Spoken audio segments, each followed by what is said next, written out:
Next on our agenda, we have House File 2336 with Representative Greenman, the Minnesota Climate Innovation Finance Authority. I will go ahead and move House File 2336 be re-referred to the Committee on Labor. Welcome to committee, Representative Greenman. Please tell us about your bill. Thank you, Chair Acom and members. It's nice to be here in Energy and Climate. This is my first time this year in the committee, and I appreciate the opportunity to present House File 2336. It's a bill that sets up the Minnesota Climate Innovation Finance Authority, a publicly accountable, mission-driven, sustainable finance authority with the purpose of accelerating and the adoption of proven clean energy technologies that will increase the speed and the scale of project implementation to reduce greenhouse gas emissions. The authority's essential objectives are to, 1, address market gaps in access to financing for clean energy projects and serve communities and markets that have been underserved and the most impacted by the climate crisis. As the economic, the community, and the fiscal impacts of climate change grow, Minnesota has to continue to take action to accelerate our transition to reduce greenhouse gas emissions and transition to a clean energy economy. We know that the utilities, that the Port Authority, that nonprofit lenders, community banks, credit unions, and more are already doing good work in this arena to facilitate clean energy and energy efficiency. And there are still gaps, and there's a need to accelerate rapidly the work in Minnesota.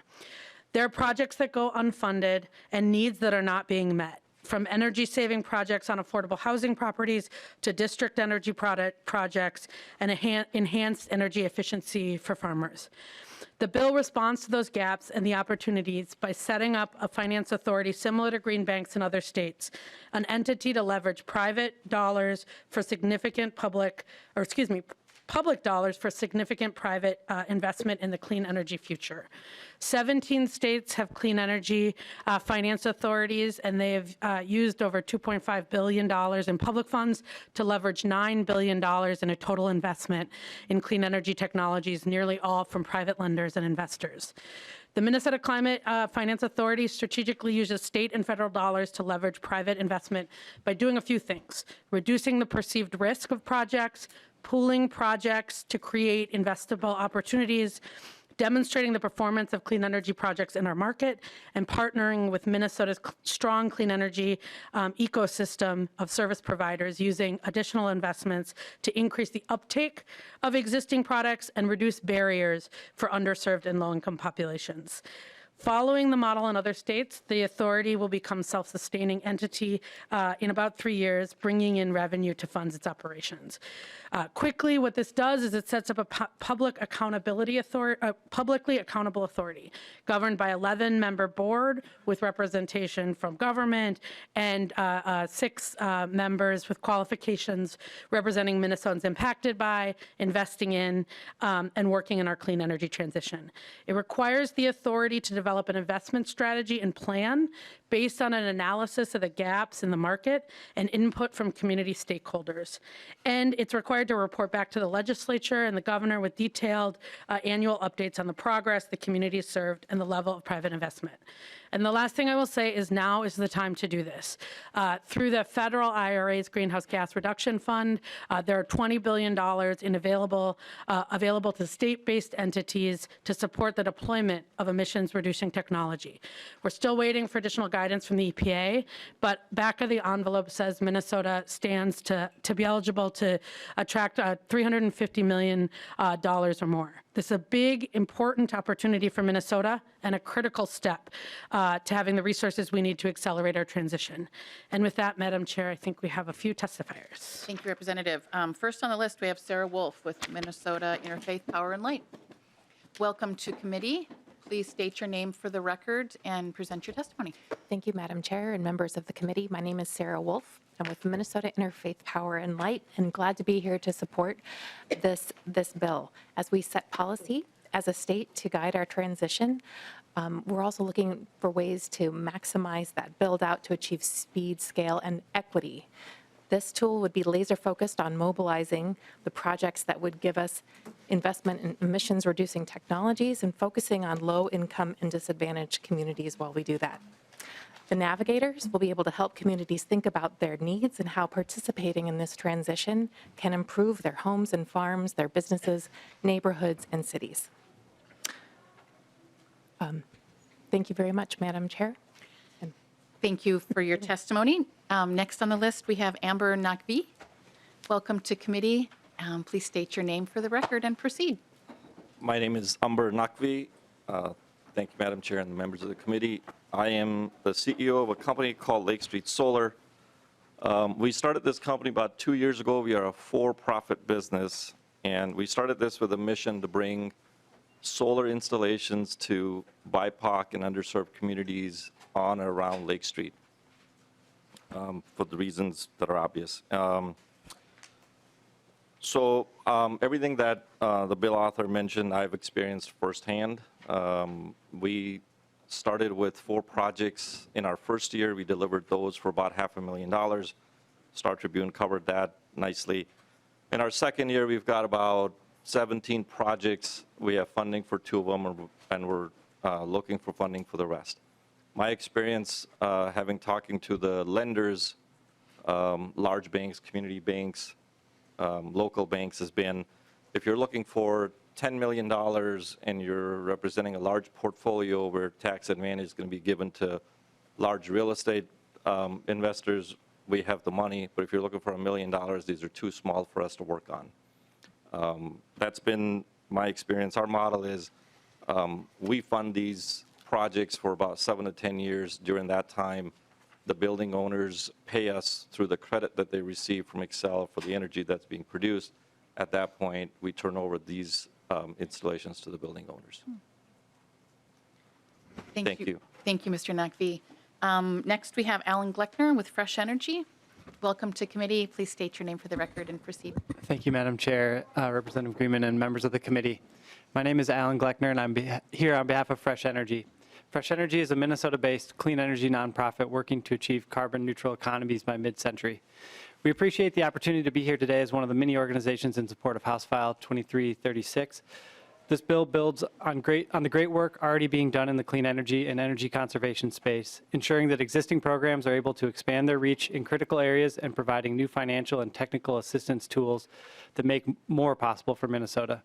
This new authority will help leverage state dollars into accomplishing more than they could alone through private capital, but will also help Minnesota attract federal funds such as the $20 billion available through the Greenhouse Gas Reduction Fund portion of the IRA, which you heard about earlier. So for these reasons, and the others you've heard this afternoon, this bill positions Minnesota to create broad and significant benefits for clean energy, energy conservation, and economic development in key areas. That is why we and so many others are in support. Thank you very much. Thank you, Mr. Gleckner. And we have somebody signed up for public comment, Patty O'Keefe with Sierra Club. Welcome to committee.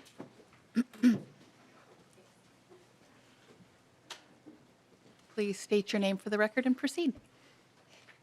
Hi, my name is Patty O'Keefe. I'm here representing the Sierra Club, and we represent over 50,000 people across the state. And we also just wanted to express our support for the creation of MNCEFA, as it would help us meet our decarbonization goals faster by making our state competitive for at least $350 million in federal funds. And, you know, I think if we don't take advantage of this opportunity, other states will, which I think is why it's really important for Minnesota to be advocating that these resources that can help create stronger markets and more good jobs come here. We're really pleased to see the strong consumer protections written into the bill and the prevailing wage requirements for large projects, which to our knowledge makes this one of the strongest proposals in the U.S. for an entity like this. MNCEFA would also allow for small to mid-sized clean energy developers to receive needed funding to contribute to the transition. This is important from an equity perspective because the profit from this transition should be distributed across communities and businesses, small, medium, and large, rather than concentrated amongst a handful of corporate actors. And then just wanted to say that the International Panel on Climate Change came out with another stark warning yesterday that the window for averting climate catastrophe is closing fast and that industrialized nations need to be sprinting towards decarbonization, and instead we're walking. which I think begs the question, what more can we do to ensure we are doing our part in Minnesota and being a model for what it looks like to start sprinting? So passing this bill would be a big step towards setting that example, which is why we are in support of it passing today. Thank you. Thank you, Ms. O'Keefe. I appreciate your testimony. Seeing no other testifiers, turning to member questions if they have any or comments. Representative Igo. Thank you, Madam Chair. So diving into this bill, I guess I first got hung up on the front page of it, section 1.18, which is outlining the first goal, reducing Minnesota's contributions to climate change by accelerating the deployment of clean energy projects. And paging through the bill, trying to read up on it, my concern I have is that through the rapid deployment of clean energy projects, you're actually going to just increase carbon other places. Again, on that sliding scale, it's the greenwashing that we've mentioned about in this committee. If we're getting the nickel for clean energy projects from Indonesia or Russia, or we're getting the cobalt from Africa, isn't the carbon that we're going to put around the world just going to be, we'll bring it down here, right? But it's just going to be increased other places. So how is this actually going to be putting us on path towards being carbon neutral, cleaning up the environment? Representative Greenman. Thank you, Madam Chair, and thank you, Representative Igo. And it sounds like that is a much bigger conversation that you are all having. What I would say, and I think that as we look to both what we are doing in the state as it relates to the 100% bill, what we're doing and what we see we need to be doing at the federal level, the transitioning to particularly to clean energy in the electricity space, when we think about solar on both the solar that is currently not going on to multifamily housings, but that would reduce the energy and the greenhouse gases that are being consumed inside. I think, and not being an expert, but following the advice of experts, following the advice of probably experts in this room, I think that this bill does go a long way to saying we need to be taking these steps to decarbonize every sector of our economy. A follow-up, Representative Igo. Thank you, Madam Chair. Again, decarbonizing here at the expense of other places. It's well documented that getting nickel from a place like Indonesia has 25 times the carbon impact without the environmental concerns, right? Solar ingots and wafers from China that have a 97% market share have to come across the ocean on ships that account for over 10 to 15% of our world's CO2 emissions. They have to come across the ocean to do that. All I'm trying to say is if we're going to try to accomplish these things and be carbon neutral here in Minnesota, we can't do it putting blinders on to the rest of the world around us. We need to start writing legislation that actually looks at the bigger part of the equation. This bill isn't doing that, and that's why I can't support it today. We need to start talking about these issues because, again, I've said it before, we got the critical minerals here in Minnesota, but we got them here across our nation. We could invest here and actually have carbon negative steel, carbon negative nickel, carbon negative copper, among many other things. But we're not looking at those issues. We're going to take advantage of people around the world. I'm really getting sick and tired of seeing bills that saying we're saving the world here, but we're not doing a dang thing. Representative Swazinski. Thank you, Madam Chair. Just looking at, I think my question was answered, but it was looking at from an authority standpoint, that it speaks for prevailing wage being paid. Is that if the financing that comes through this authority is $100,000, or is it if they happen to spend $100,000 in total? Representative Greenman. Thank you, Madam Chair, and thank you, Representative Swazinski. And this is actually going to labor because of the prevailing wage pieces. I believe if you look in the bill, it's projects over $100,000, which is something that you'll find in other places of statutes at about the right threshold. Representative Swazinski. Thank you, Madam Chair. Even if the only participation of this authority is a loan, you're going to require that the loan part, that they would use prevailing wage under a loan, so they're not actually receiving any money, they're paying all the money back. Even if they just get a snippet of a loan, they have to use prevailing wage. Representative Greenman. Thank you, Madam Chair, and thank you, Representative. This is a financing authority, so there's lots of different ways the financing will come in. What we're looking at is the project size, and at about $100,000. And again, it's looking at other areas of our statute where we look at requiring the prevailing wage at $100,000 for the project size, regardless of the type of financing or other sort of financing mechanism we're using. Any follow-up, Representative Swazinski? Thank you, Madam Chair. Representative, final question to Representative Kraft. Thank you, Madam Chair. Representative Greenman, thank you for bringing this bill. And more of a comment. And I would say that the focus on what I'll call embodied emissions, or the amount of emissions that it takes to build something, is a valid question. Right? I think it's something that we can and should talk about across all aspects of what we do. That said, if you look at the cost of solar panels and embodied emissions, most solar panels become net negative, regardless of where they're manufactured, by their third year of operation. Thanks. With seeing no more questions, Representative Greenman, do you have any closing comments?